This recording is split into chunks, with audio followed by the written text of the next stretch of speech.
Well, we'll do a little catch up to bring us to where we are and then carry on. This is one of those topics that really should take about a year, to teach, to go through slowly. Many years ago, when I first started studying, Geshe Gyaltsen, who was the abbot, the teacher of Thubten Dargye Ling down in Southern California, told me, he said, you find a good lamrim book, a lamrim book that you like, because there were still, even 30 years ago, there were quite a few, there were a few 40 years ago. Anyway, he said, find a lamrim book that you resonate with, and then slowly, read it. Maybe a page a day, a couple paragraphs, just read it slowly, all the way through to the end. And when you get to the end, read it again. It's something to continue to think about, because the first time through, it's especially if it's foreign to us, then it's hard to contemplate. It's hard to really grasp it, how it flows, how it works, how it fits together like a puzzle.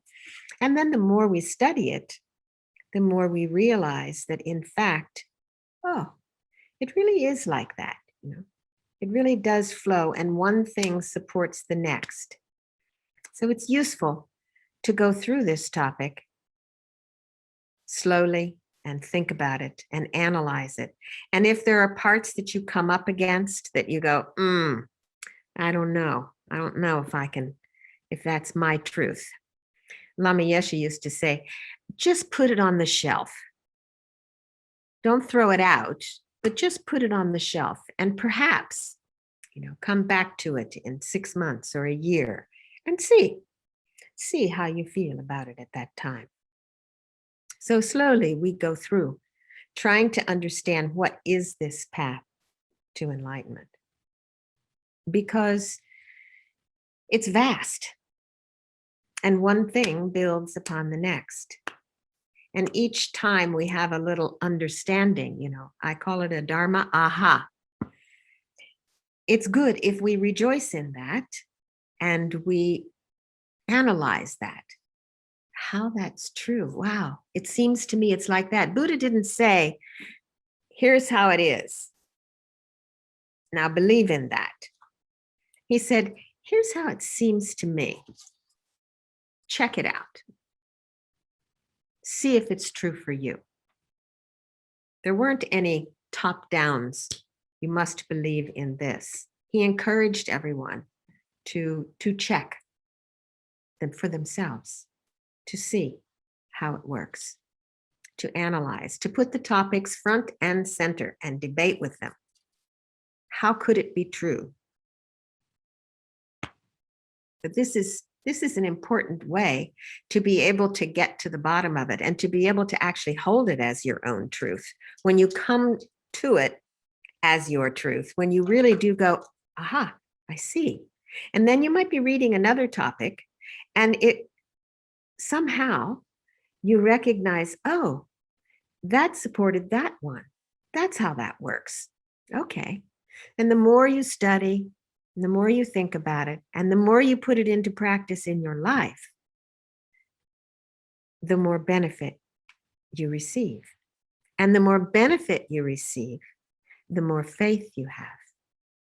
So it works like that. The first topic in the lamrim is guru devotion. Well, guru devotion doesn't just happen. Your strength, the strength of your faith in your teacher happens when you put their teachings into practice and you go, wow, that really works. Thank you. Because I am able to work on my mind. I am able to train my mind. Out of your compassion, you gave me that gift. And really, the more we practice, then the more gratitude we have for having received the teachings. There's a saying, when your eyes fill with tears and your body shivers from gazing at the face of your Lama, then ask for blessings. So by having that kind of devotion, which only comes, it won't come just by thinking, oh, I should have guru devotion. I should have. It only comes when we practice and we see, wow, yeah, it really does work. You know, this lamrim, Buddhist practice is meant to be practiced. You know, you're meant to do it. You're meant to do it. And then it's a doing that undoes you. So it's very practical in the long run. It's very practical. Sometimes it feels quite esoteric, but it really is very practical. And over the years, when you put it into practice, over the years, you begin to see, you can look back. You know, I can look back 20 years, 30 years, 40 years, and I can say, yes, okay, there's been some small change in my mind. There has been some change. So I don't claim any great realizations, but I do see that there is benefit to the practice over years, especially when it's done on an even keel, you know, regularly, every day, a little bit. Lama Yeshe used to say, don't be a mushroom student. You know how mushrooms come up? They come up after a rain, they just pop up, and then you go back to find them and they're gone. Like that. You know, sometimes we get inspired. We go to a teaching and we get inspired and we go, yeah, you know, I'm going to do this and this and this and this. And we develop a big practice and it's not sustainable.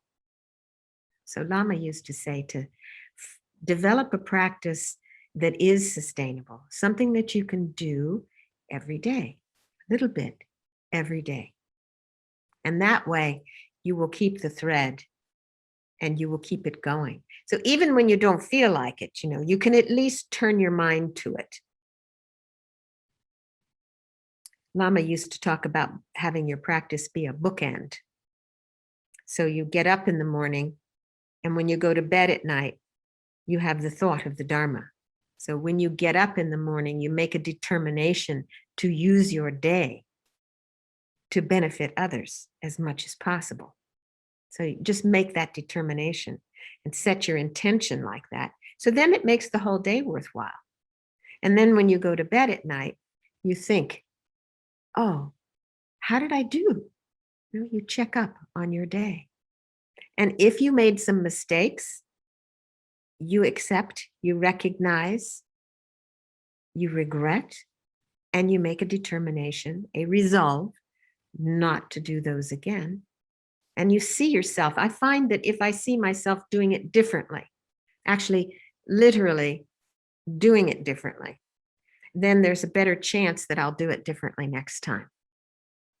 And if you can actually remedy that, make a remedial practice, then that's good, very good. And then you can go to sleep, you know, feeling, okay, my day was worthwhile, and dedicating your sleep, you know, may I rest well to be able to get up tomorrow morning and once again, think about others. Think about loving kindness and compassion and wisdom and equanimity. Think about joy, how to cultivate all of those. And when we think about them, then we're planting seeds, little seeds. And eventually these seeds will blossom. And we'll see them. We'll see how, where there used to be irritation, there isn't any irritation. Where there used to be serious grasping, there's not much grasping. We can see some small changes over our lifetime when we practice. So I encourage you to do that, to have a little bit of a practice every day. And if you can do more, great. And if you can do retreat from time to time, oh, that's really good. That's really good. Really good. Because then you go along with your daily practice, and then you do a retreat. And then it boosts you up a little bit. And you go along, and then you back to your daily practice. It's like that, boosting up, boosting up. It's normal for our practice to wax and wane. It's normal. Everybody does that. Some days our practice is full and mindful, and some days it's unrecognizable. But if we can keep a thread, it's really good. So maybe we'll start with a little meditation. Okay? Because, you see, developing our concentration is the foundation, really. Mindfulness. We need mindfulness to be able to do anything, don't we? To be able to do anything well. Even to walk. How easy it is to stumble if we aren't mindful walking. So developing our concentration is a good thing. So thinking about making a determination to use this time wisely, to use it to its greatest advantage, to be supported by each other here in this room, our spiritual companions on this path. How wonderful that is. Grateful for that. And then make a determination. May I cultivate my highest potential? May I actually become a Buddha? Have an enlightened mind, a mind that's completely free of ignorant hatred, ignorant attachment, and ignorance itself. A mind that is filled with loving kindness and compassion, fused with wisdom. A mind that is an unstoppable wellspring of happiness, peace, and contentment.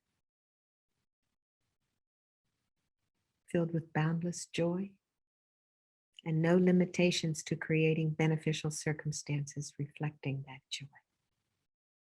How wonderful to have that mind. And that is our birthright. We have that potential right here within us, right now.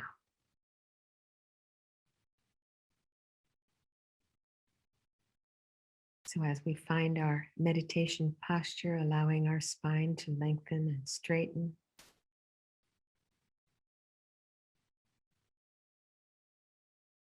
allowing the body to settle into a state of relaxation by floating down from the crown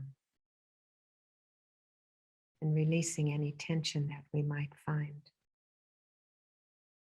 around the eyes,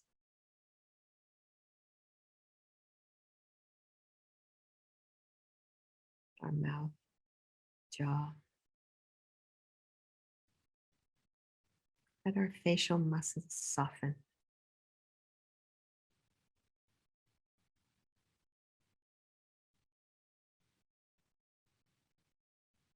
The back of our neck.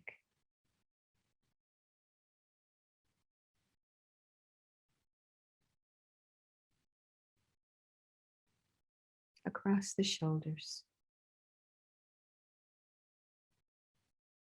And down our arms.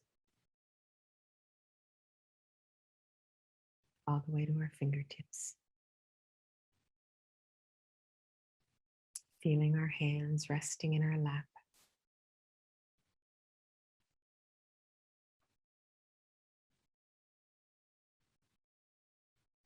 And then beginning to float down the torso, the upper back, around your shoulder blades, your chest.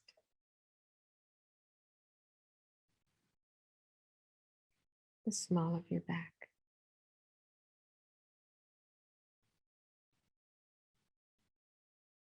Floating down to your sit bones.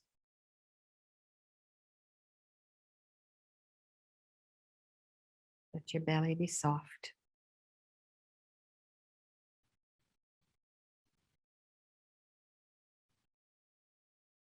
Let it fill with the full breath.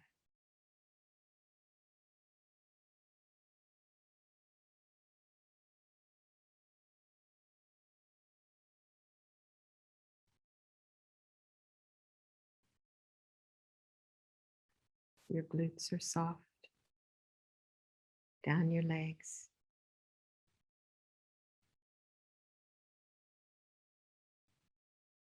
All the way down to the soles of your feet and the tips of your toes.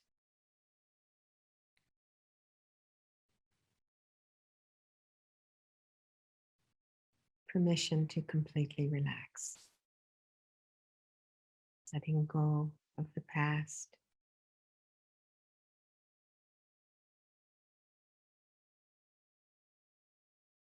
Letting go of fantasies about the future. Permission to remain present here, in this moment, in this body, relaxed and still.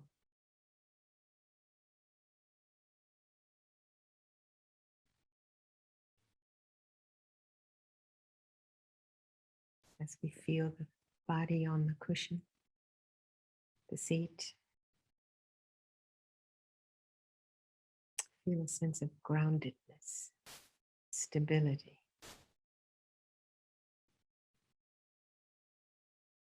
Safety.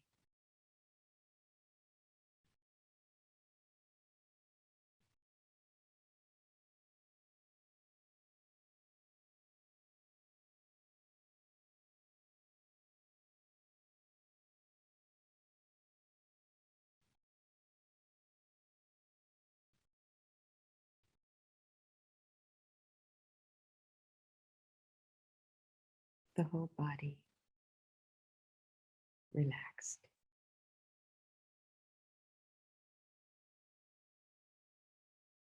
As we attend to the breath flowing in the body.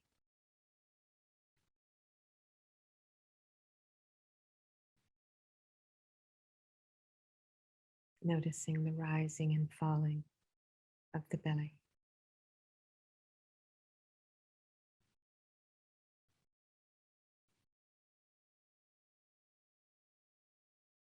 The movement of the chest.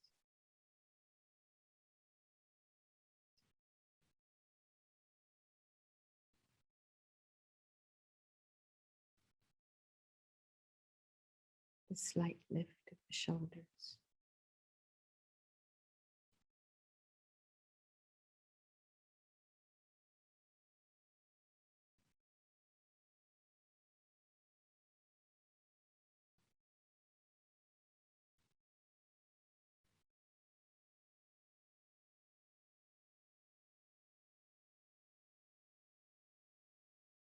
And then turning to the sensation of the breath, the tip of the nose,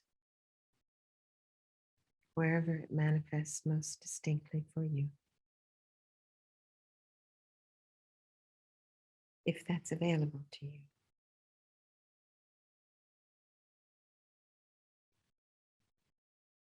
Also possible to experience the sensation of the breath in the belly.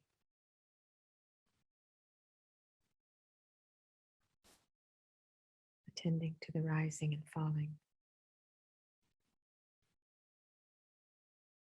Or the sensations at the nostril.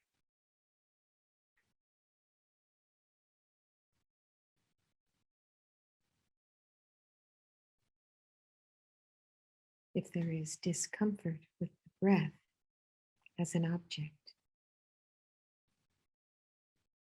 one can turn to inner sound.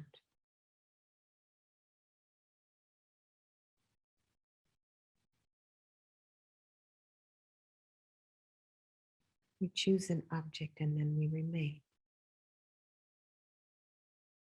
one pointedly right there on that object.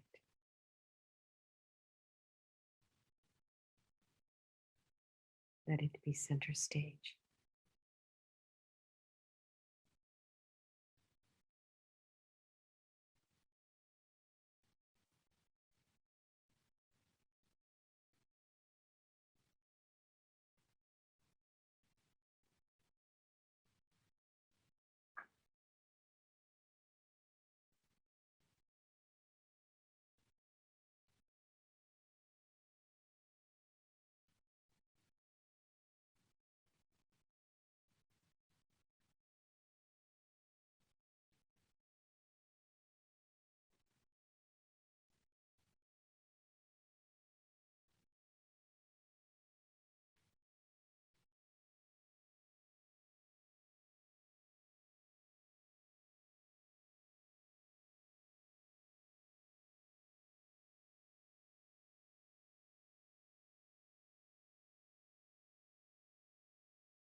Attention is infinitely renewable. So if it escapes, captured by a thought, kindly and gently, return it to its object. Perhaps the sensation of the breath at the tip of the nose.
As we sit here in this one-pointed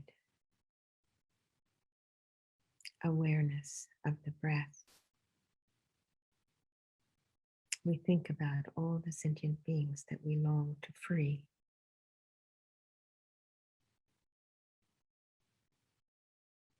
And we bring them around us. Our mom on our left and our dad on our right. Friends and family behind us.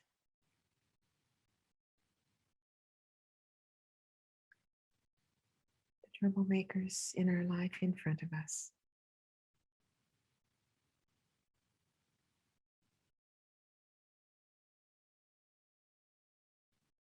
And then surrounded by all the sentient beings of the 6 classes. In the aspect of human form, but manifesting their own particular kinds of suffering. And with a longing to free them, we lead them in the practice of refuge, calling our Lama to come.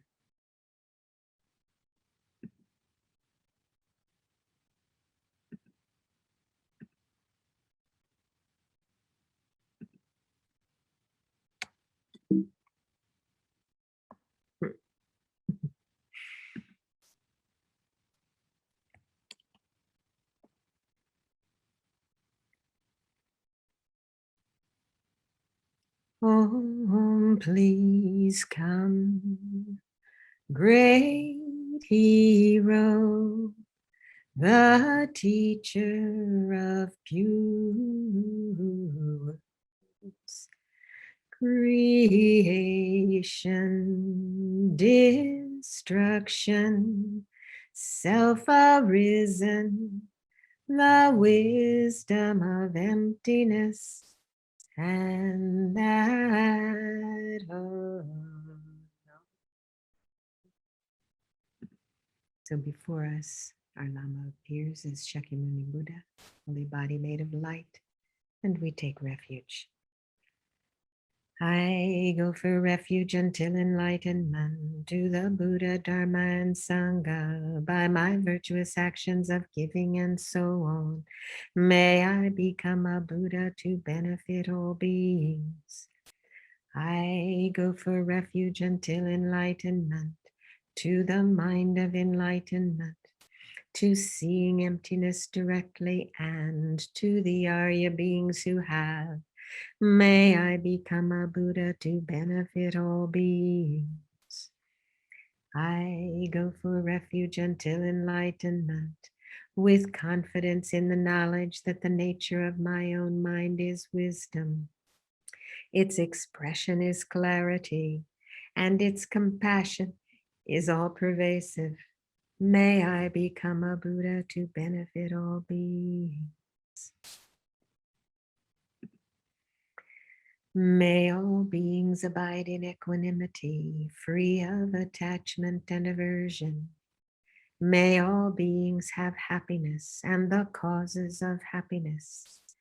May all beings be free of suffering and the causes of suffering. May all beings find good rebirths and the bliss of liberation. I will help us to have these. Please, Guru Buddha, bless me to be able to do this.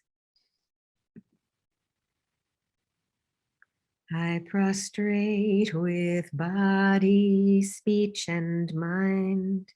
I make each and every offering.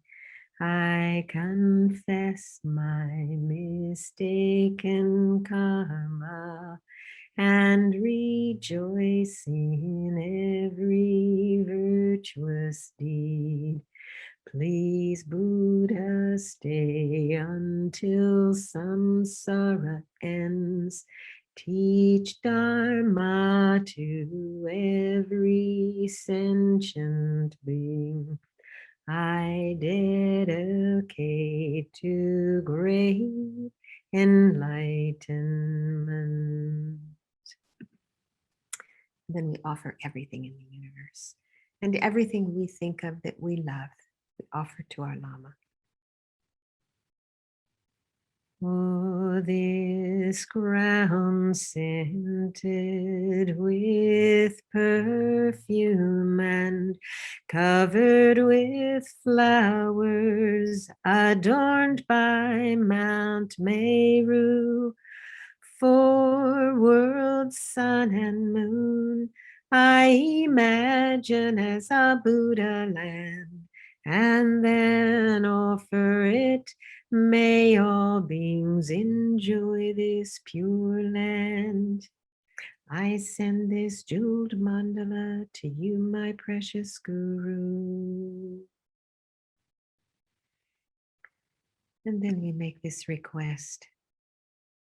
Oh, magnificent and precious Root Guru, please abide on the lotus and moon seat above my head.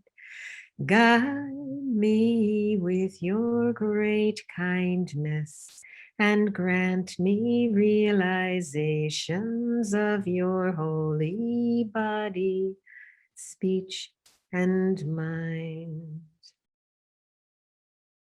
So now our Lama comes to the crown of our head, and we request these blessings. And as we request, light rays and nectars flow down from our Lama's heart, entering our crown and filling us with these realizations on the step to the path to enlightenment.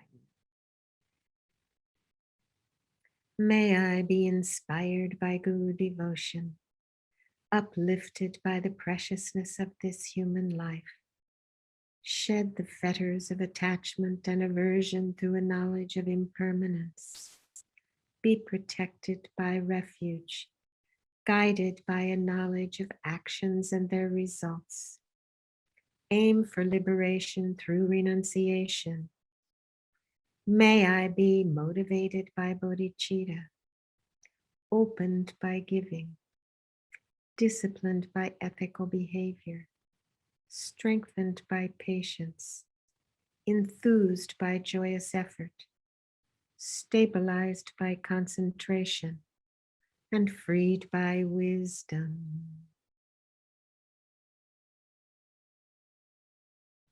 Experiencing the bliss of these realizations, this light and nectar filling our body. And we once again make this request.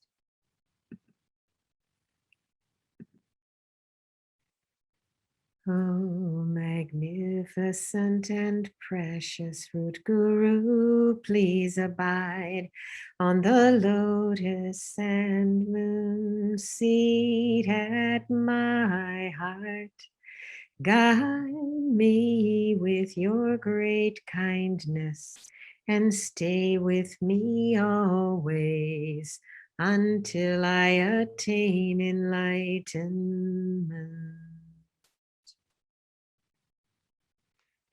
So now your Lama, who is in the aspect of Shakyamuni Buddha, holy body made of light, is pleased with your practice, pleased with your request, and begins to dissolve from above and below into a small sphere of light.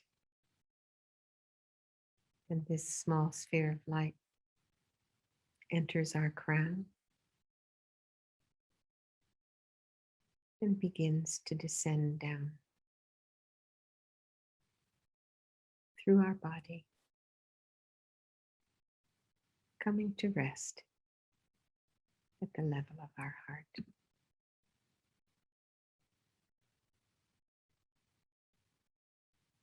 And this light is a manifestation of universal love. Love is wishing the beloved to have happiness and all of its causes. As we inhale, allow this light to become energized right there, this small light right there at our heart, becoming energized. And as we exhale, beginning to expand.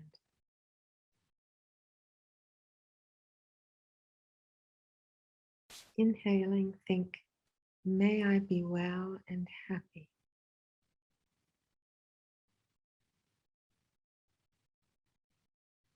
Exhaling, think, may I realize my full potential.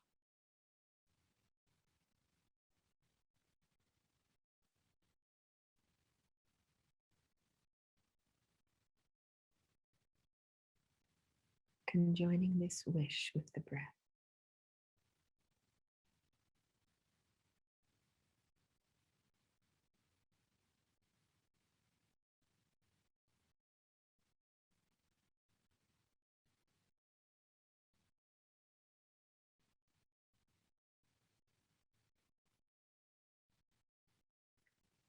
Each in-breath energizes the light of love, and each out-breath expands it.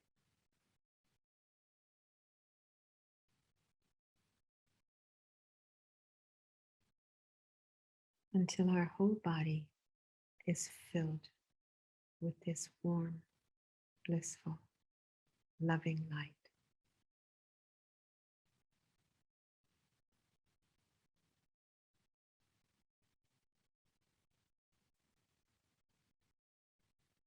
and we know we are loved.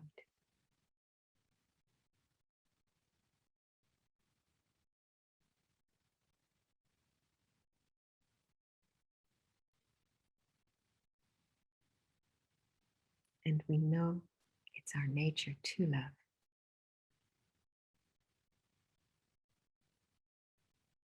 May I be well and happy. May I realize my full potential.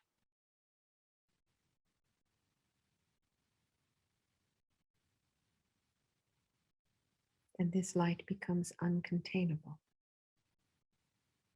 And we experience it passing through our pores in all directions.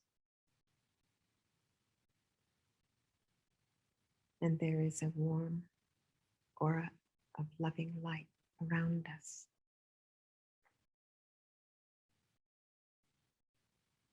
And the room is filled.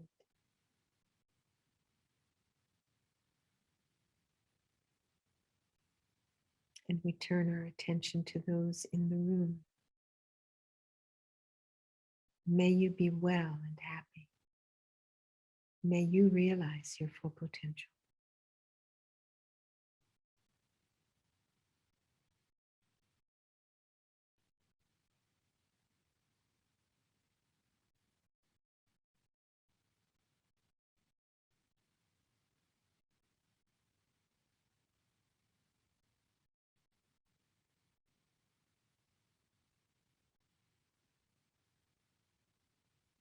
Allow the light to continue to expand out and go to those you are close to, your family, your friends, taking away any obstacles to their happiness as you energize the love and giving them every happiness as you expand. Every time you remove the suffering, your love brightens and expands. May you be well and happy. And may you realize your full potential.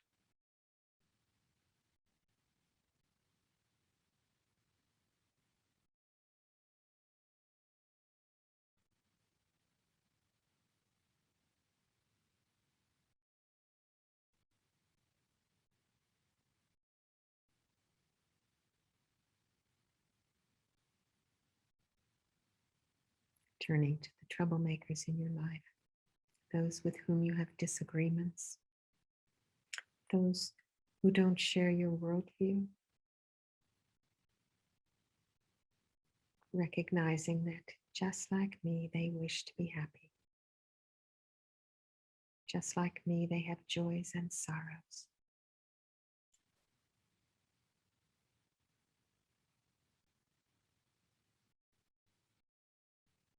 May you be well and happy. May you realize your full potential.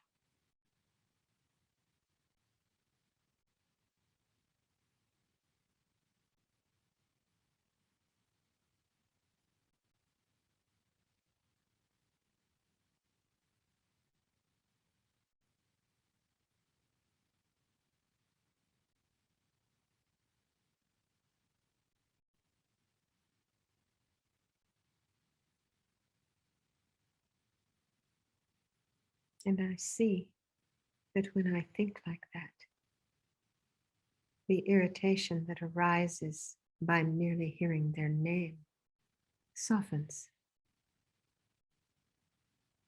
because I see they're just like me.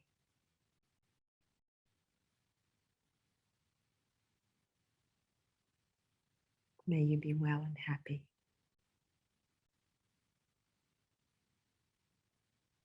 May you realize your full potential.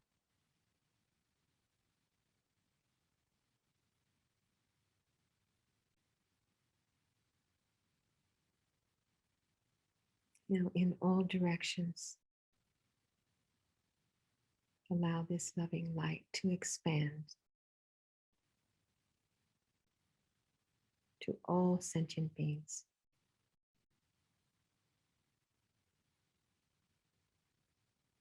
Those who are ill, those who don't have enough,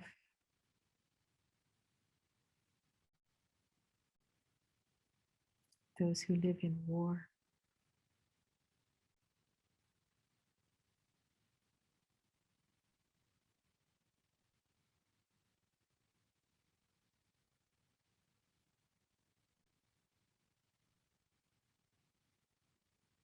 let your mind's eye land and think, may you be well and happy.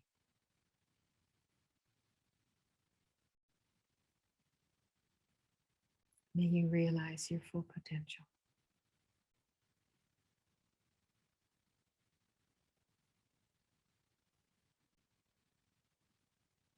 Going into hospitals all over the world to remove this illness.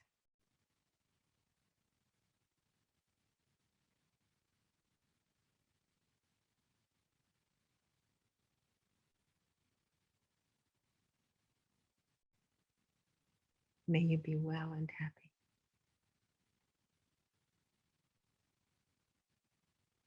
May you actualize your full potential.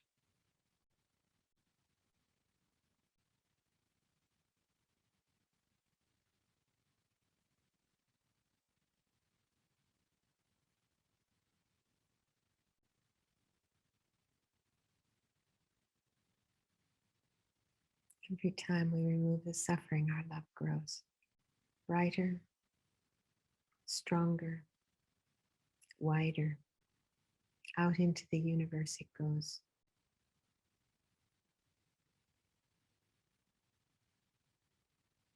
To reach every living being.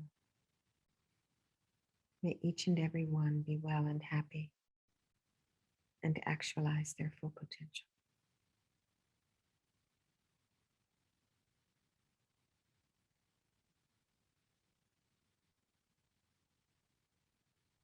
And then from the outer edges, allow this light to begin to contract back gradually.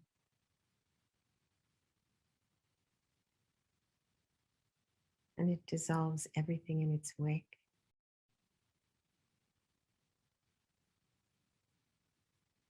Coming back to be the size of the room and the size of your body. And then that concrete feeling also dissolving into pure love.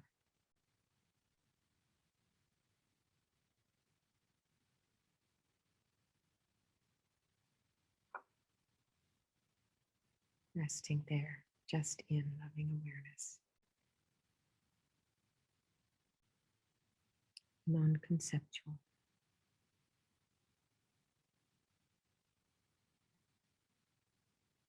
Moment by moment.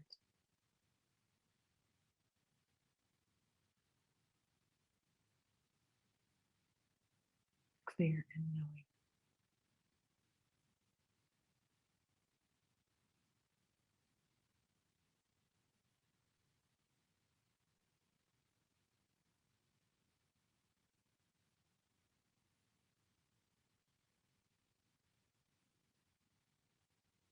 And think, I am this.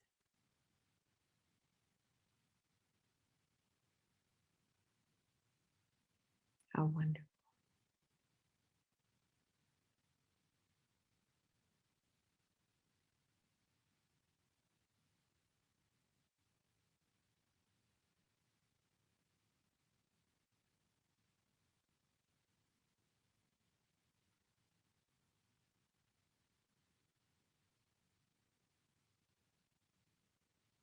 Then out of compassion for sentient beings, for ourselves, we once again crystallize into our bodhisattva body.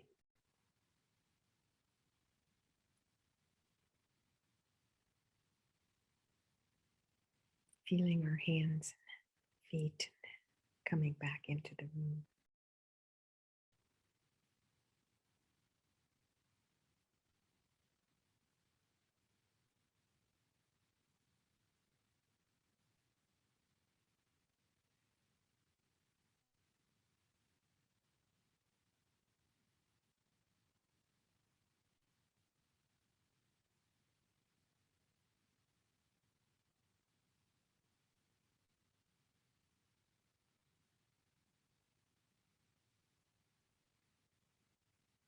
This practice of growing our warm heart is the foundation of enlightenment.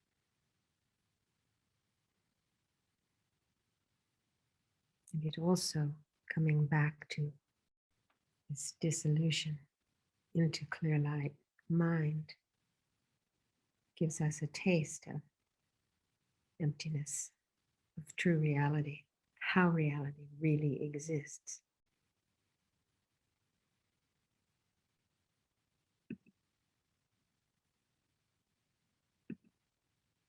So we have been going through the stages of the path, the initial motivation for practicing is to have positive future lives. And if we think about the lamrim as being like an education, going through various levels of school, starting in the lower, like elementary school. And in order to have a positive future life, we recognize that the cause of happiness, the cause of a positive life is moral discipline. And we take refuge in Buddha, his teachings, and in our spiritual companions.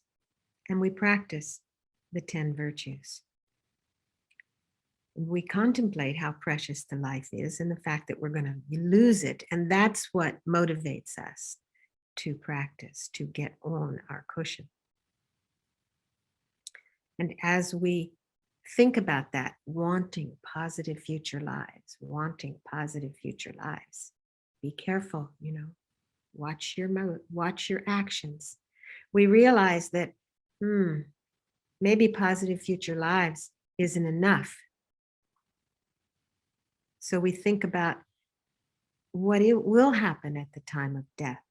What kind of karma have I created? We contemplate karma, and we contemplate the suffering of samsara in general, this condition of being pushed through the cycle without choice from birth, old age, sickness, and death, without choice. This is samsara, to cycle without choice through these 6 realms. And there's no guarantee. So we decide we want to be free from samsara altogether. So we practice the 3 higher trainings, which is the foundation of living an ethical life, and then developing our insight and our concentration, calm abiding and special insight. Really recognizing the importance of developing this concentration. I think as meditators, you see the importance of coming back to the present, coming back, and you can see the difference between being spaced out and being present. You can see the difference in that. And you recognize that when we are present, we have an opportunity to make a change, not to get spun out on the stories, the never-ending story, writing another chapter in the great American novel. We don't need to do that, We don't need to do that. Nirvana is the final liberation from that condition of samsaric cycling, free from confusion, attachment, and hatred. So the mind that sees the emptiness of the mind is nirvana. So this is to see emptiness directly, to be able to see how the mind truly exists. Understanding how karma works motivates us to mind our actions of body, speech, and mind. Meditating on the truth of suffering as it applies to ourself is a means of cultivating this spirit of getting off the wheel altogether, this definite emergence. I will get off this wheel. And contemplating this suffering, really we have to think about it in the various stages of how it works. Why is birth suffering? For the mother and for the child. What about aging? Why is aging suffering? We think about it. When you get old, Rilpa Rinpoche said, you sit down like a sack of potatoes and you get up like an old cow. I was young when I heard that. Now I can relate to it. We know that sickness is suffering. And we can see that losing everything at the time of death has the potential to be great suffering. We lose this body time and time again. We take rebirth time and time again. We fall from higher to lower places, and we do it alone. We contemplate these sufferings and say, no. I don't want to be on this wheel. I want to be off it completely. So we think about the specific kinds of suffering that we have. Dissatisfaction. Is anything totally satisfactory? Does anything totally last and bring satisfaction? And uncertainty. Do we have any certainty of what's going to happen in the next moment? Now, there's kind of this underlayment of uncertainty, which is a hum of suffering. We don't get what we want. We get what we don't want, and we lose what we love. Just having these 5 contaminated aggregates act as a magnet for suffering. So we make this strong determination that we want to get off the wheel altogether, freedom from samsara. And then we think about the highest motivation, which is by recognizing that we're not the only ones who are suffering. Everyone around us is in the same boat. This leaky boat on a stormy sea. We're all in it together, in our own boat. Some of us going over very big waves and some of us floating rather gently. But nonetheless, there's no guarantees. And we're all in it. So we think about that.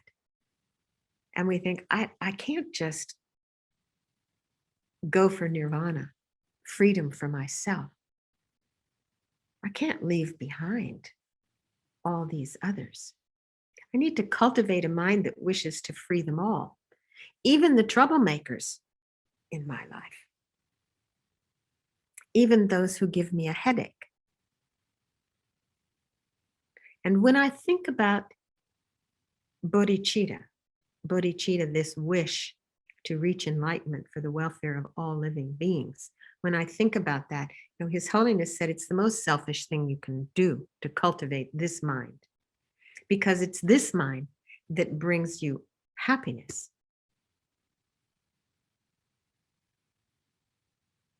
So thinking that we inherently exist as a separate entity, as a me, myself, and I, our own triple gem, is a cause of great suffering. And when we begin to cherish others, we begin to soften that me, myself, and I. This begins to be a basis for understanding how reality exists, understanding emptiness, understanding dependent arising, understanding it arises, everything arises on causes and conditions, depending on parts and labels. So we practice the 6 perfections, the bodhisattva's way. We practice the 3 higher trainings. ethics, concentration, and wisdom. And we practice the bodhisattva's perfections, practicing generosity, living an ethical life, patience, joyful effort, concentration, and wisdom. And we practice those based on an understanding of emptiness. So bodhicitta actually means awakened mind. Conventionally, it's the wish to actualize Buddhahood, enlightened mind, in order to liberate every sentient being from suffering. It's the overarching motivation of the Mahayana Buddhists. Mahayana, Maha, great, Yana, vehicle. So we encourage our wisdom and compassion to grow stronger, to free ourselves from the crippling habits and confusion, and to share those benefits with everyone that we meet. So these are the terms to think about. How it is the bodhisattva's path for enlightenment. Love, wishing others to be happy. Compassion, wishing others to be free from suffering. This supreme intention, I will free all beings. And then bodhicitta, the wish to actualize the path for the sake of freeing all beings. And a bodhisattva is one who aspires to reach a state of perfect enlightenment in order to free every living being from suffering. And enlightenment, Zhangchup, is totally purified and totally perfected. Buddhas, Buddha, awakened one. So if you think about it, why is it important to develop this bodhicitta? It serves as a great motivator for practice. It gives us courage because we're not in this boat alone. We're deeply, deeply in trouble. And so is everyone else. And we long to reach the other shore where we'll be completely free of afflicted emotions that rob us of our happiness. And we can't bear to watch others in the same suffering, confused state. The more we practice, the more we subdue our own mind, the more painful it is to see others creating the cause of suffering. Grasping, creating the cause of suffering. When I first moved to Vajrapani in 1977, and then my third child was born in 78 in a teepee here, carrying him in a little snuggly on the front and groceries on the back, and carrying water in one hand and holding a long stick that my other two children would hold on to, that I could walk up this steep trail to get to the teepee. And the only way for me to do that without having a self-pity mind was to think, now I'm leading all sentient beings to enlightenment. I was able to take another step because of that thought. So I often think that I couldn't do it for myself alone. I would have given up long ago. But somehow if I feel discouraged, I just remember. I remember how kind my mother was and how I wish I would have been a greater help to her instead of so selfish. And this gives me courage to go back to work, back to my cushion. So you can extrapolate. Buddhas are born from bodhisattvas. Bodhisattvas are born from bodhicitta. Bodhicitta arises from the supreme intention. And the supreme intention arises from compassion. Compassion arises from love. So Buddhas are born from love. Love is fulfilling by itself. It's courageous. It offers kindness without requirement for return. It blossoms when we step beyond our fears and rest in the generosity of our heart. So it's really the foundation. And there's a story that I liked. There was a nursing school, and the head nurse gave a pop quiz. And she said, "What is the first name of the woman who cleans the school?" And the nursing student telling the story wondered if this was a joke and left it blank since she didn't know the answer. Another student asked the professor if this would count toward the grade. And she responded, "Absolutely. In your careers, you'll meet many people. Each and every one is significant, even if all you do is smile and say hello." The nursing student telling the story said the cleaning lady's name was Dorothy, and she would never forget it. Lord Buddha advised us that the greatest protection in all the world is loving kindness. In the end, when we're dying, the important question is, did I live fully and did I love well? Our time is too precious not to love. And we must make sure to include ourselves in our love. So we would do well to overcome the enemies of love. What are those enemies? What is the enemy of love? Hatred. It hardens our heart. Fear. Fear contracts it. Attachment. Attachment makes us needy and grasping. And expectation. Expectation that wants it to be another way. Love makes beauty out of all we touch.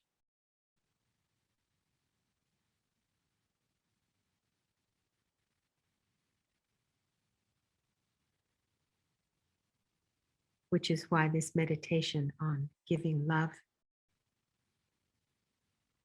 is so beautiful. So how do we play the Bodhisattva's game? Sitting on the bench are the ones we don't play. They're the ones that delude. They mislead. They deceive us. They cause us to believe an untruth. The Bodhisattva's path is to purify the delusions and perfect the perfections. So you purify attachment, hatred, ignorance, pride, jealousy, doubt, and wrong views. Holding a view that is counterproductive to our enlightenment. And we perfect those 6 perfections: generosity, ethics, patience, joyful effort, concentration, and wisdom.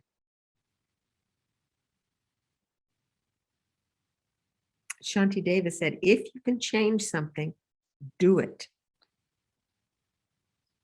If you see a painful, tight thought, you can reverse it. This is practicing. For instance, you're in a hurry and you come up and you're hoping you're going to make the green light, but it turns red. Now you have an opportunity to be irritated, or you have an opportunity to say, goody, now I can do a little tonlan on those around me. So how do we create this wish, this bodhisattva mind? How does attachment and delusion arise? How does it come? Understanding how delusions work is really important. The way that attachment works is that from past karma, there's an imprint. There's an experience of an object And it causes you to meet those objects, those things and people and experiences again. So if you enjoyed it, it causes you as to see them as fantastic or more divine than they really are. And this comes from, in this case, the basketball. We think it comes from the basketball. Oh, the basketball is either divine, or it's hateful, or it's neutral.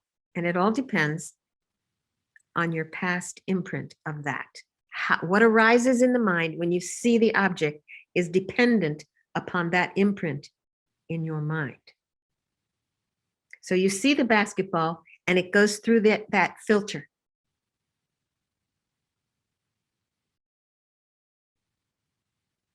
And if you don't have any negative or positive attachment to either be free of it or have it, it's neutral, right?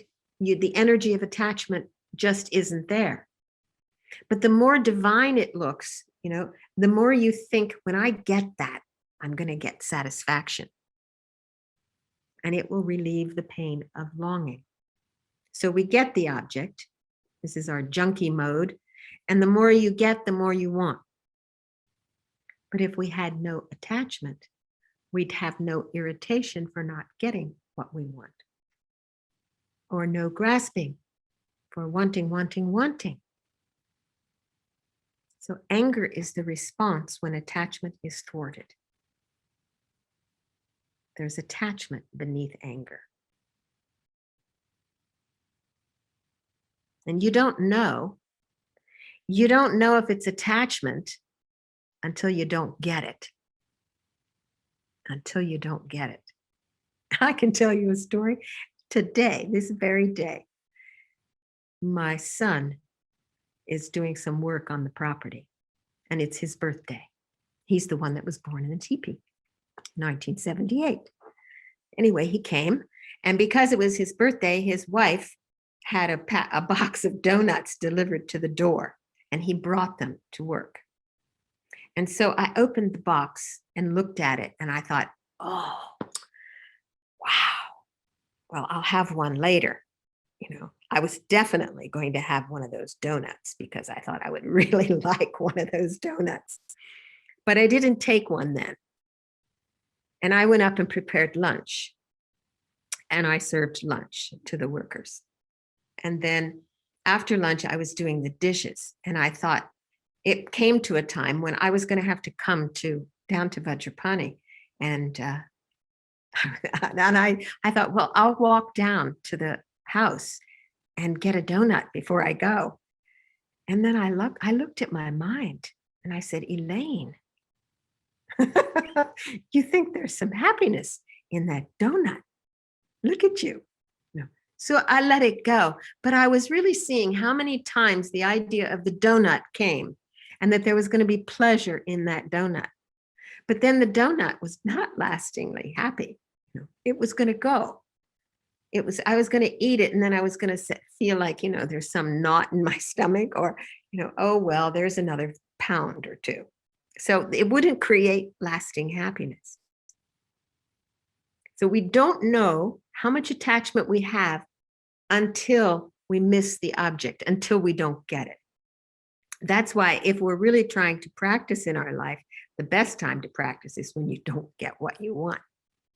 So irritation, anger, aversion, they are all responses to thwarted attachment. So if attachment, as Buddha is saying, is the real source of our suffering, then we should be so happy when we get an opportunity to purify it. And you purify it when you don't get what you want. It's very simple. I mean, it's really simple. It's really simple to see it. You can really laugh at it when you're in the process. So how do we develop this attitude of bodhicitta? So equanimity is the very base of developing bodhicitta. This is called the sevenfold cause and effect practice. It's a method. Then there's equalizing and exchanging self for others. And then there's the 11-point meditations. And all of them have equanimity as its base. So even as a mother protects her own life, her child, her only child, with a boundless heart, we should cherish others like that. Just like a mother cherishing her only child. But we have to cultivate that thought. That doesn't come naturally, especially the troublemakers in our life. The guy who cuts you off on the freeway, the one who yells at you. We have to cultivate the attitude of bodhicitta. We receive kindness from others every day.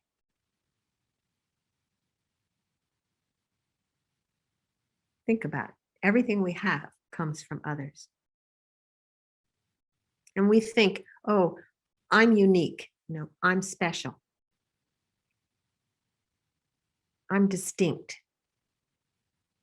But if we scratch beneath the surface, we can understand that we are just like every other.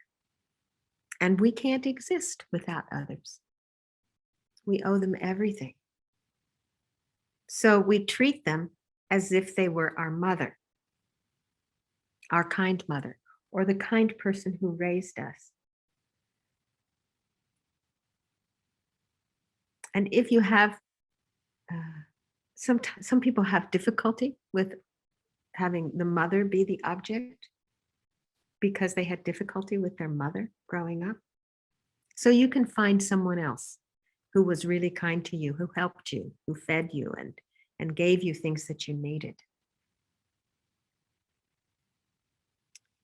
So there are the other one, equalizing and exchanging self for others, which we'll look at next. If you've had difficulty with your mother, then it might be an easier one to work on. But in this case, in the sevenfold cause and effect, we treat all beings as if they were our mother. You know, we have a mother in each life. So even if our mother was unkind to us, they gave birth to us. They gave us this life. And in each life, we've had a mother. In each life, we've had a mother. So can we say that that person who is a troublemaker in our life has never been my mother? We can't say that. Can't say that. So we treat them as if they were. We think about them as if they were. And we think we wouldn't even be here now if it wasn't for the kindness of our mother. So we wish to repay that kindness. And we cultivate this great love, wishing all of our mothers to have happiness in all of its causes. And we cultivate great compassion, wishing all of our mothers to be free of suffering and all its causes. And then we cultivate this pure intention to actualize that wish for all beings' happiness and freedom from suffering. And how would it be possible to fulfill that wish? And we conclude then at the end that only a Buddha can fulfill the wishes of all sentient beings. Therefore, we then develop bodhicitta, cultivating bodhicitta. I must become enlightened in order to liberate every living being without exception right now, without delay of even 1 second. Then the seed of bodhicitta is planted and it grows.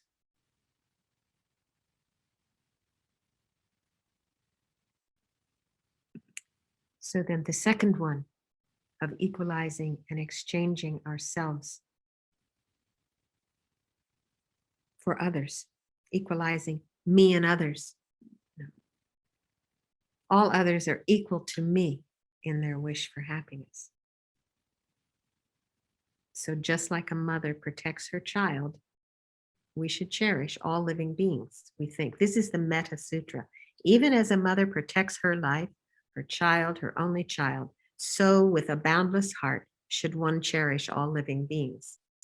That's the Metta Sutra, loving kindness and goodwill.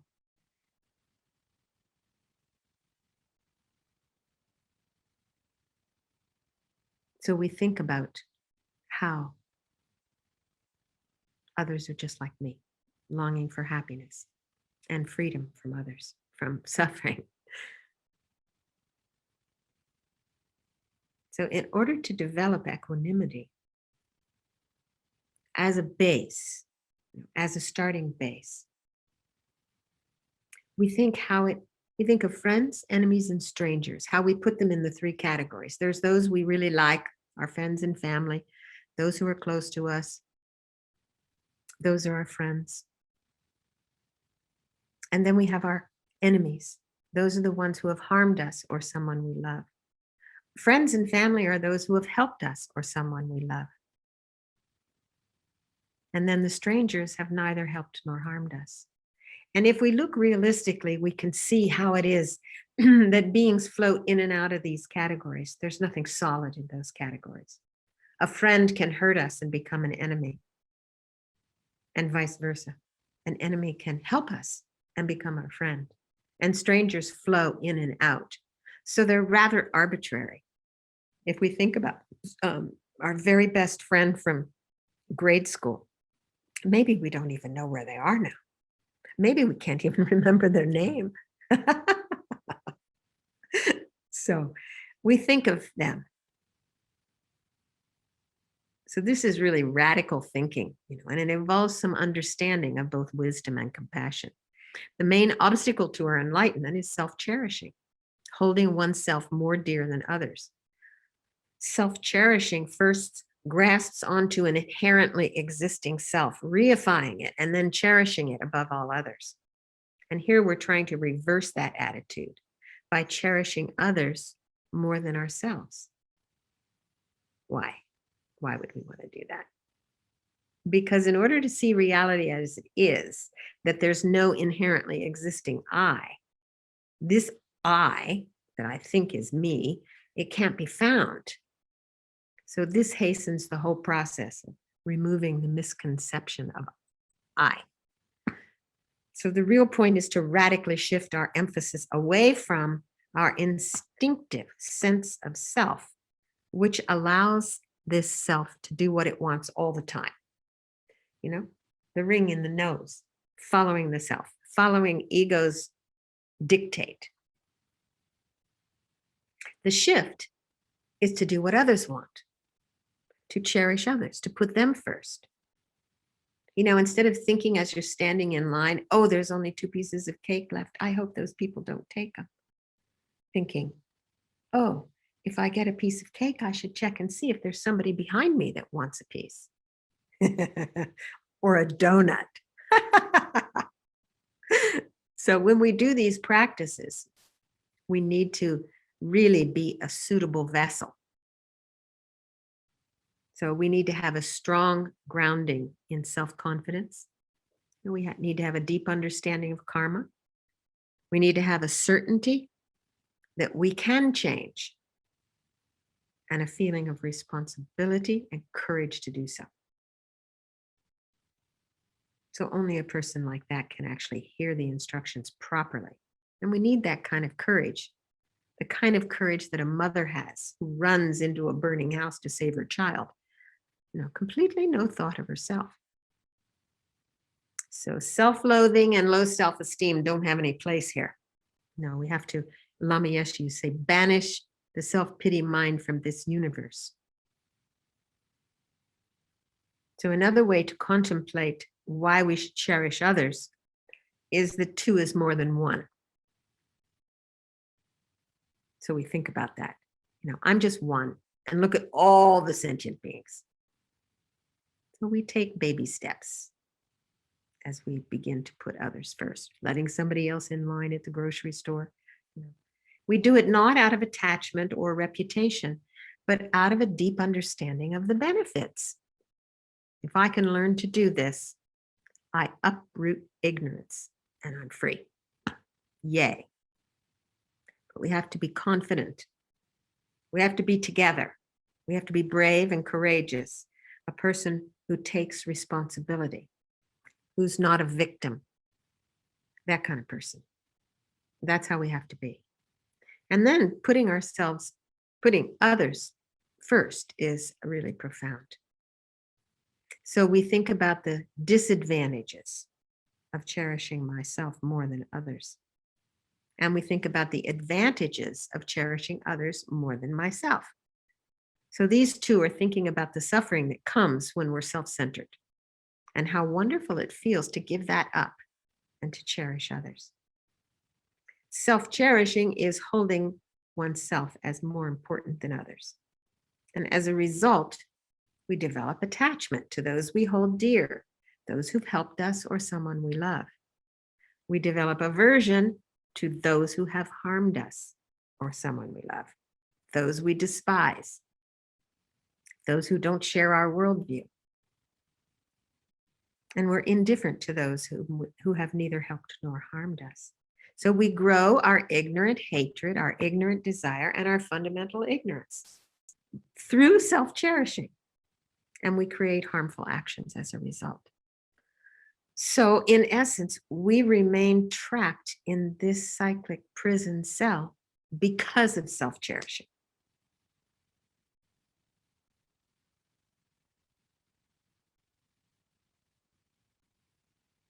So a very good example of a negative action as a result of self-cherishing is the attitude of war. Thinking, I'll take care of me and mine, and since we're more important, you can have what's left over. But by seeing others as different, separate from ourselves, and somehow less worthy, we create unbelievable negative karma, harming others, and plant more seeds for our own personal suffering. But one of the very beautiful practices that we can do, which in essence we did today, as we took away the obstacles to happiness and gave thee all the happiness, wishing all beings to actualize their full potential.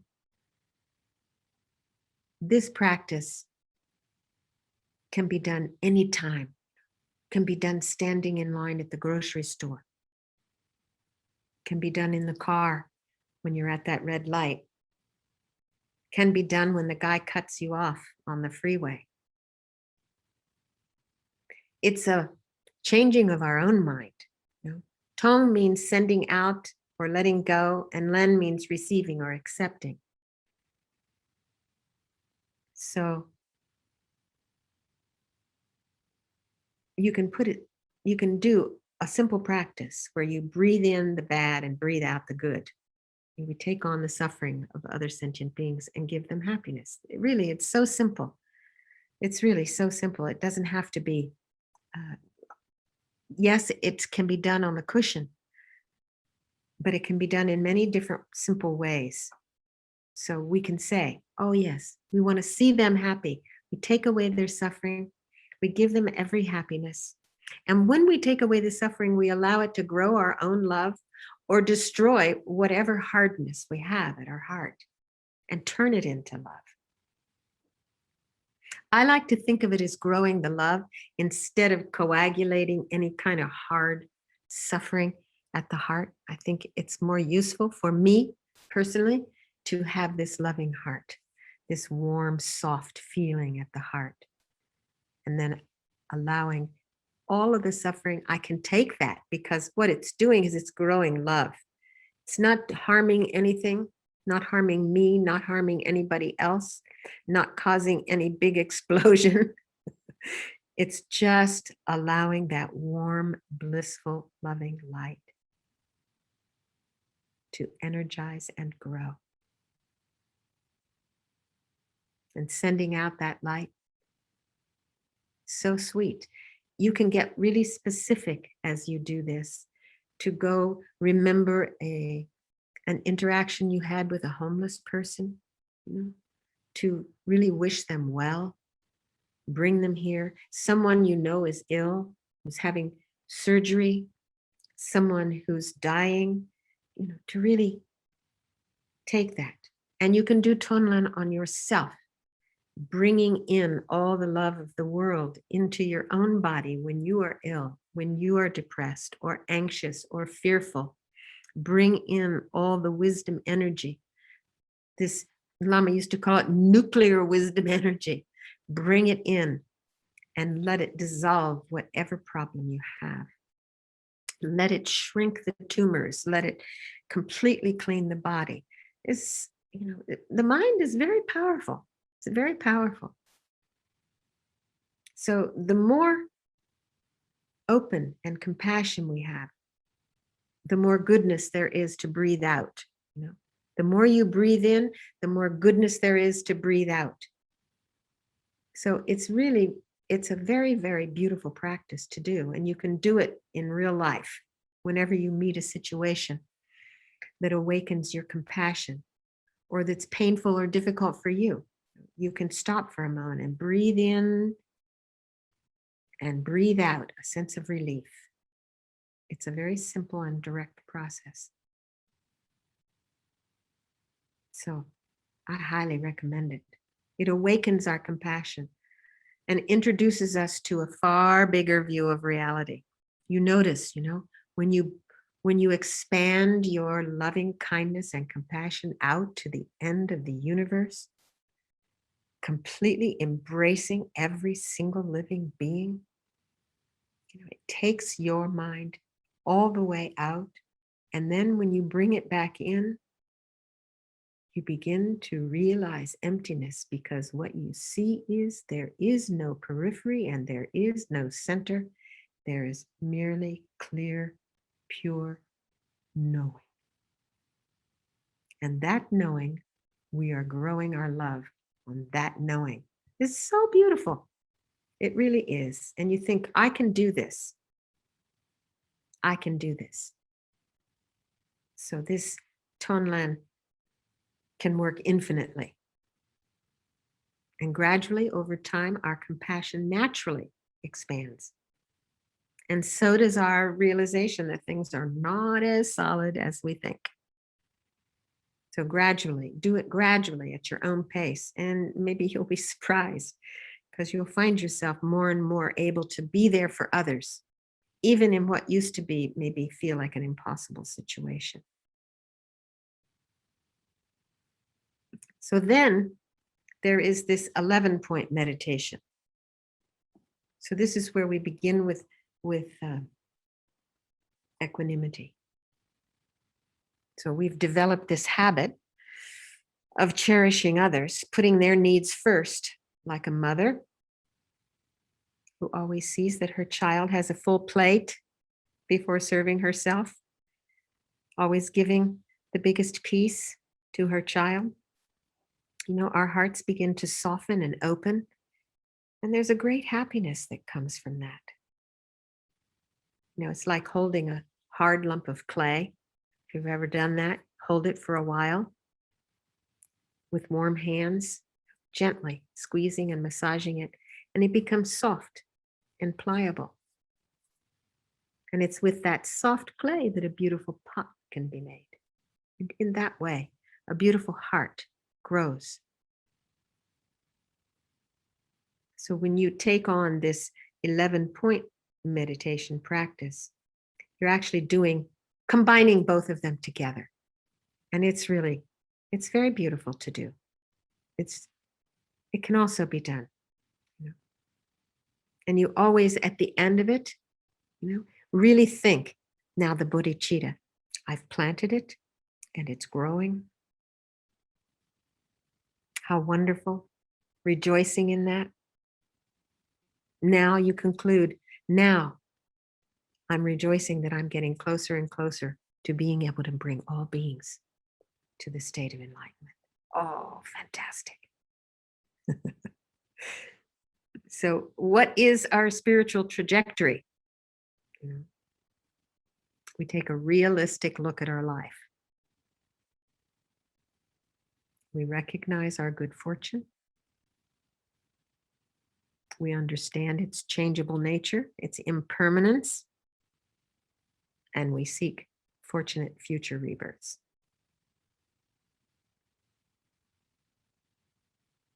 Then we look at actions and their possible resultant consequences,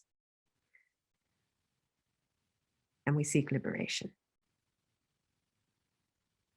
And then we recognize how all beings are in the same boat, and we seek enlightenment. So what is the practice on this trajectory?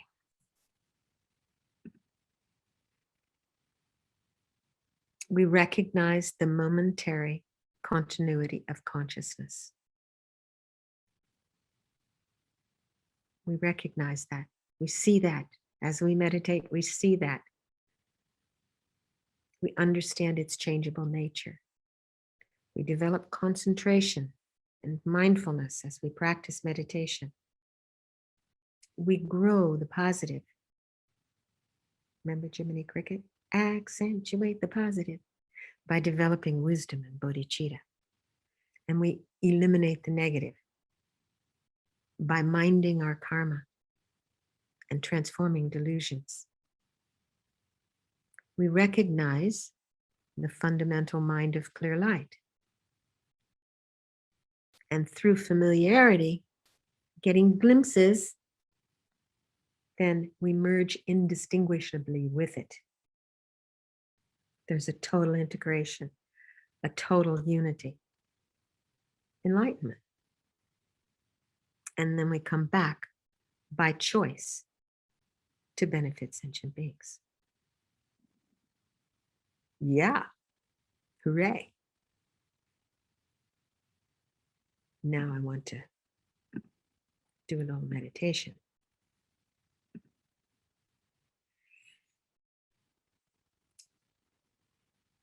So, Master Saraha said, I bow down to that which projects both freedom and the cycle. I bow down to that which grants me every goal I desire. I bow down to that wish-fulfilling gem. I bow down to the mind, for it is mind that is the seed of everything. Everything comes from mind. So please, if you will, I invite you to find your meditation posture.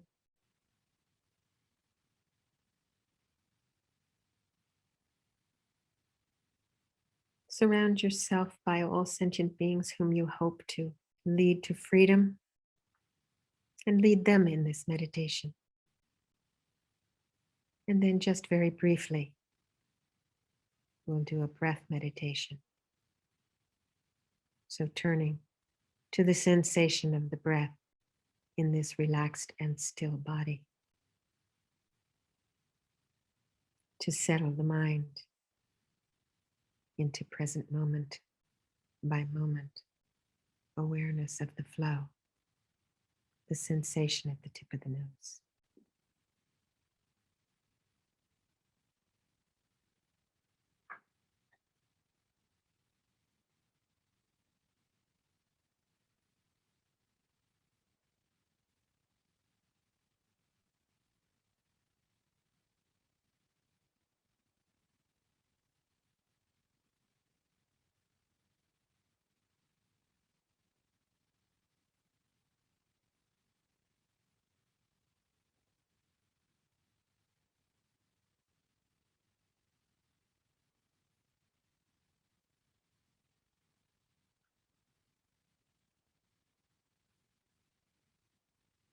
Be satisfied if just 10% of the mind is on the breath, while thoughts and feelings are swirling around.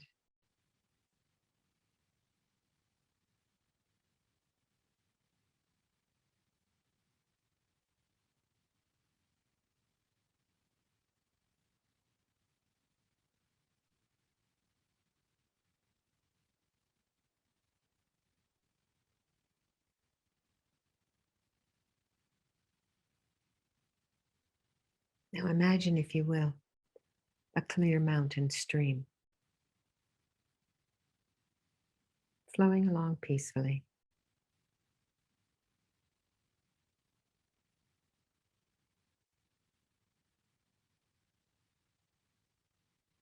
And there is an uneven rock ledge that juts out a bit into the water, just enough to create a little waterfall.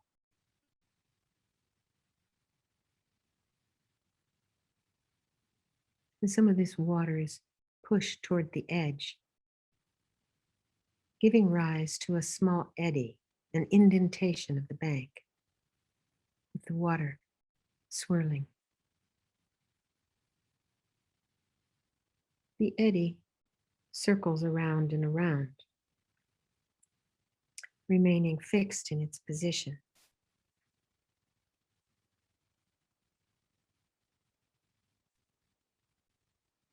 It becomes backwater, while the water of the rest of the stream flows by.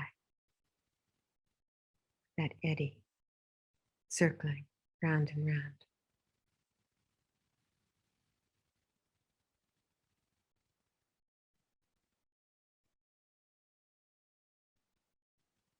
Inside the eddy, momentum concentrates and moves inward to the pattern of circling, turning its attention away from the fresh and freely flowing stream.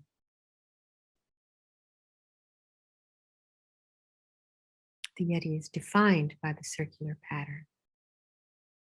It identifies with the circled boundary as something, and as something separate from the freely flowing stream.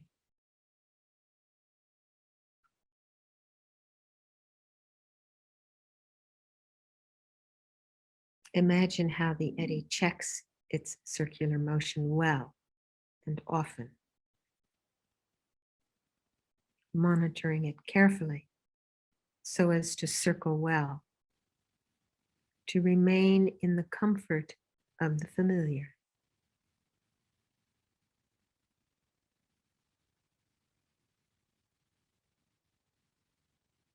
It compares itself to neighboring eddies,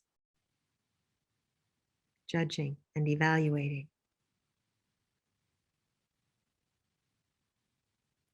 It labels itself as separate, independent, and needing to be protective of its own circularity.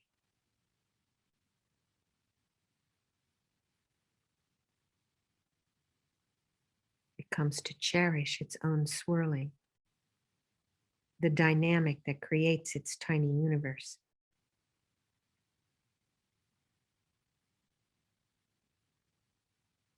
It cherishes the debris caught within the swirls of its muddy orbit.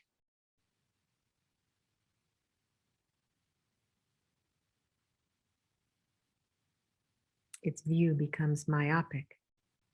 It forgets all about the ancient mountain down which the stream flows.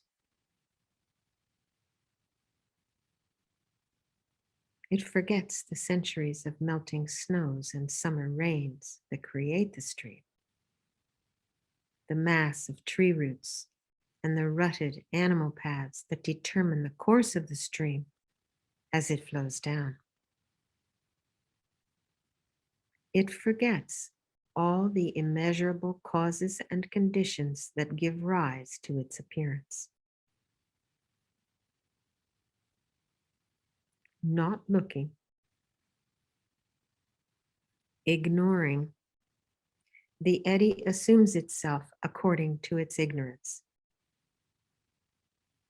It ignores that its patterning never for a moment holds the same water. It doesn't look and it doesn't see that in each new moment, new water is recruited.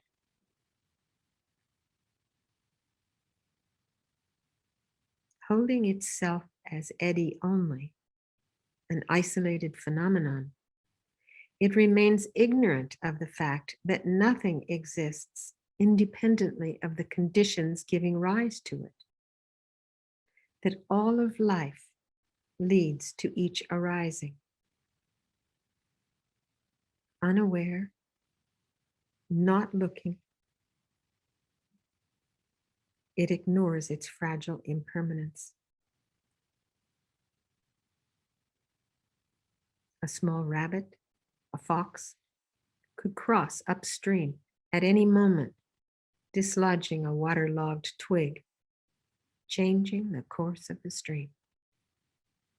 The eddy would be gone in an instant, leaving no trace in the water, as if it were never there.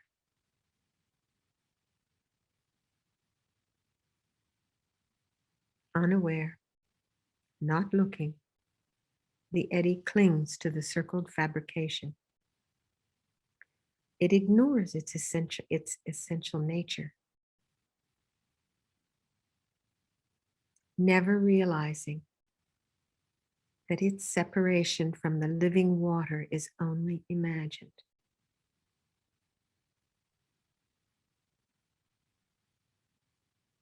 Beyond assumed identities and limitations, everything is already interconnected in all aspects. Just so is our own fleeting appearance, an eddy in a temporarily stable pattern of continually changing elements. We sustain ourselves through constant definition. In the eddy's case, through its circularity. In our own case, through our equally circular inner dialogues. Awareness is an endless continuum. Our clinging to an egoic self-sense keeps us in a limited point, a limited reference on that endless continuum.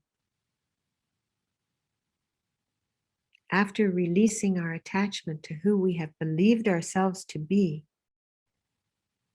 we still have a grateful, humble, and noble awareness of existing as an individual manifestation of grace.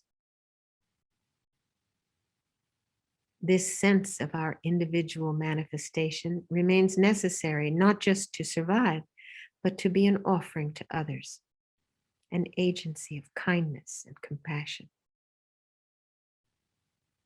This is our humanity.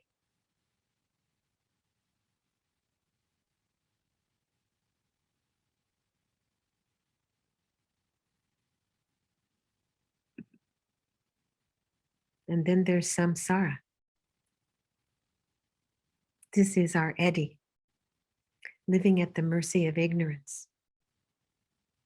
It's not a place, it's a set of conditions held in orbit by ignorance and characterized by tension, confusion, and an egoic sense of self. What leads us to assert an independent self that takes rebirth? Although we know that adult bodies did not exist at the time of our birth, when we say, at the time I was born, we actually kind of feel there was. There was a self that was born, and that this same self exists today. We also say, today my mind is calm, indicating that our mind is different today than yesterday when it was disturbed. But we feel that the I is the same as yesterday, don't we? So when we see a flower, we think, I see. And it feels there's a real person that sees it. In all cases, although we know that the body and mind change, we still have a sense of an enduring I that is the owner of the body and mind. And this is the basis for believing there is a permanent, unitary, independent self that goes to heaven or hell, or is reborn in another body after death. And from this comes the conclusion that there must be an unchanging, independent I that's present throughout our lives and remains the same, although the mental and physical aggregates change. And this is the agent of all actions, like waking and walking and thinking.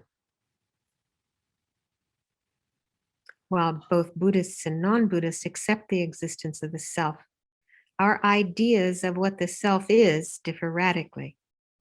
Most non-Buddhists accept the existence of a permanent, unchanging soul or independent self, while Buddhists refute it. The Prasangika Madhyamaka, which is generally accepted as the most refined system of tenets, says that the self is merely designated in dependence upon the body and mind. Because the self is merely imputed, we say, I'm young or old, and I think and I feel. If the person were a completely different entity from the body and mind, it wouldn't change with the body as the body and mind changes. The egoic sense of self is characterized by the suffering noted in Buddha's first noble truth. And a penetrating inquiry into this truth of suffering leads to compassion for ourselves and all others. It leads to a determined curiosity about the origin of samsara and a commitment to understand the origin of all that unease, which is the beginning of the second noble truth, the origin of suffering. The way out of self is paying attention to suffering, unmasking its dynamics and the tense, limiting consequences of those dynamics. Recognition of suffering's causes allows us the freedom of options, and we begin to use skillful means, proven transformative practice, the essence of the fourth noble truth. So understanding how samsara is created and perpetuated removes the veil that clouds our ability to see the true nature of reality, the wisdom realizing emptiness. The wisdom of insight pierces the illusion of the I who suffers. Wisdom's clear seeing is realization. It's liberating. Renunciation, or definite emergence, the willingness to surrender, often arises spontaneously with our realizations. Say, oh yeah, okay. Insight and surrender are transformative paths. They lead to suffering's cessation and the end of the I illusion. So the path keeps pointing us in the right direction toward light.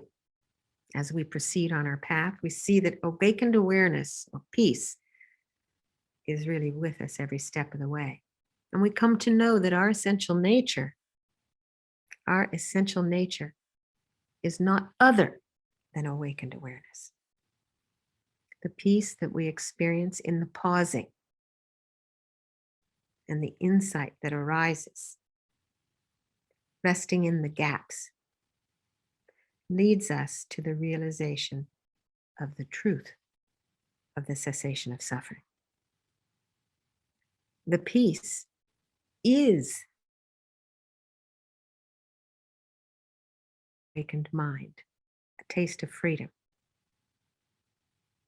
Suffering ceases as attention rests more and more deeply in the truth, as we increasingly surrender attachment to self. The peace that we experience in our meditation, this peace will free us and encourage us and light our way home. Inquiry is this focused mind committed to creating meditative equipoise so that we can see. Surrender is renunciation, renunciation of previous attachment and identification. It's a release of ignorance. And once we see through the illusion, we no longer assent to it.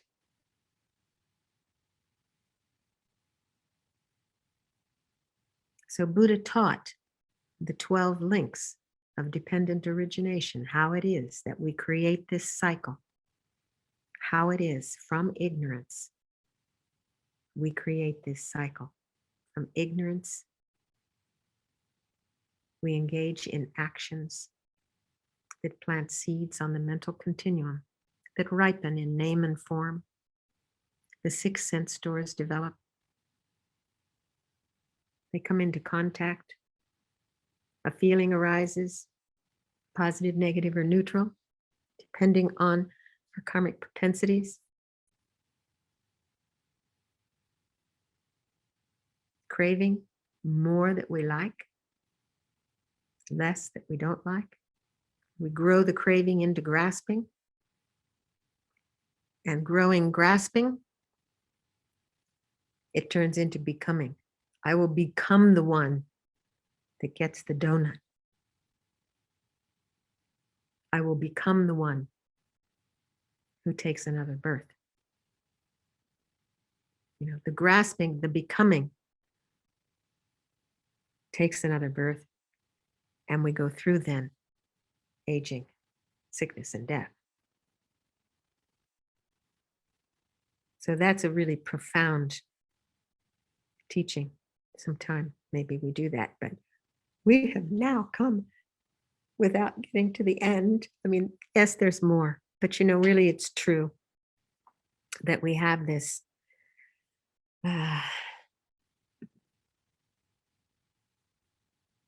we have a path. We know our path. We find a teacher. We get on the freedom bus. We live an impeccably ethical life. We recognize how precious the life is. It won't last. Death will come.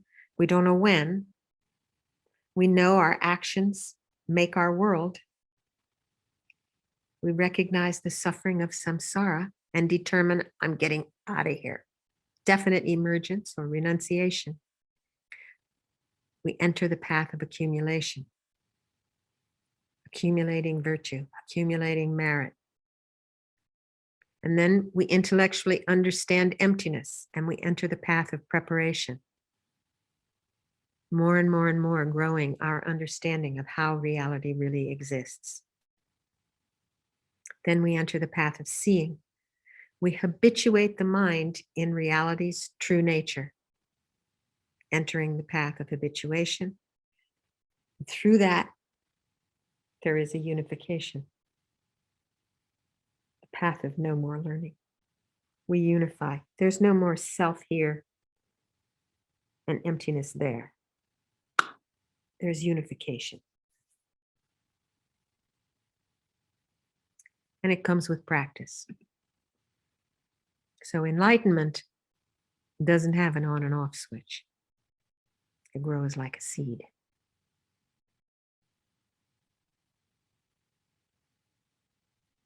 And we practice, and the flowers of enlightenment grow. So, as Lama would say, good enough, dear. Let's take all this positive energy and dedicate it.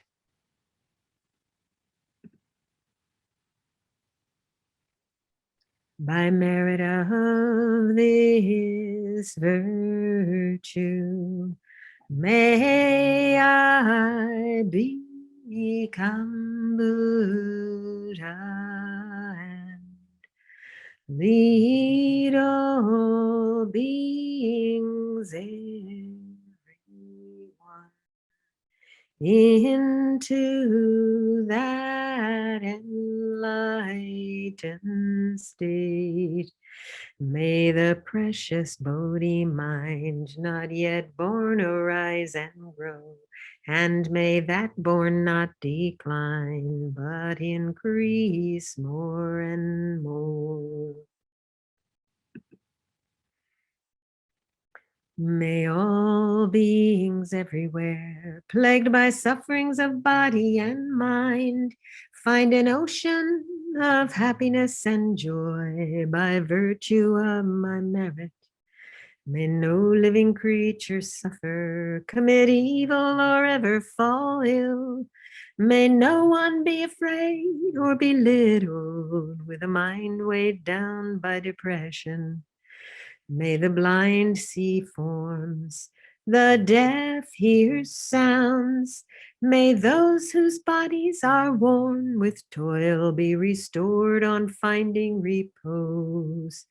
May the naked find clothing, the hungry find food.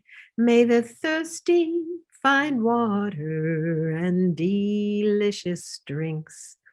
May the poor find wealth, those weak with sorrow find joy. May the forlorn find hope, constant happiness. May there be timely rains and bountiful harvests. May all medicines be effective and wholesome prayers bear fruit. May all who are sick and ill quickly be freed from their ailments. Whatever diseases there are in the world, may they never occur again. May the frightened cease to be afraid, and those bound be freed. May the powerless find power, and may people think of benefiting each other. As long as space remains, as long as sentient beings remain, there too may I remain to dispel the misery of the world. So please, let's also dedicate to the long lives of all of our holy teachers. Oh my, how fortunate we are to have met this path that leads us to complete freedom. May they live long and fruitful lives. And in all of our lives, may we never be separated from the Dharma. And may we quicker than quick become Buddhists. And also, please dedicate to anyone in your life who is unwell.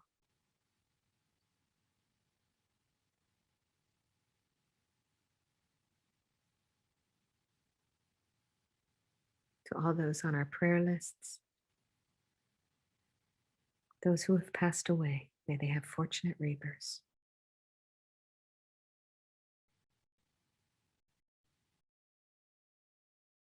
May the endless wars be stopped. May the pandemic completely be finished.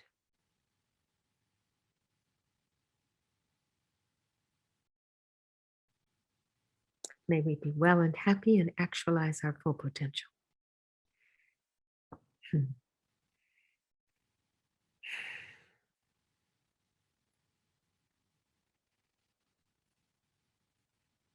Great. Thank you all very much. Thank you for being here. Thank you so much, Elaine.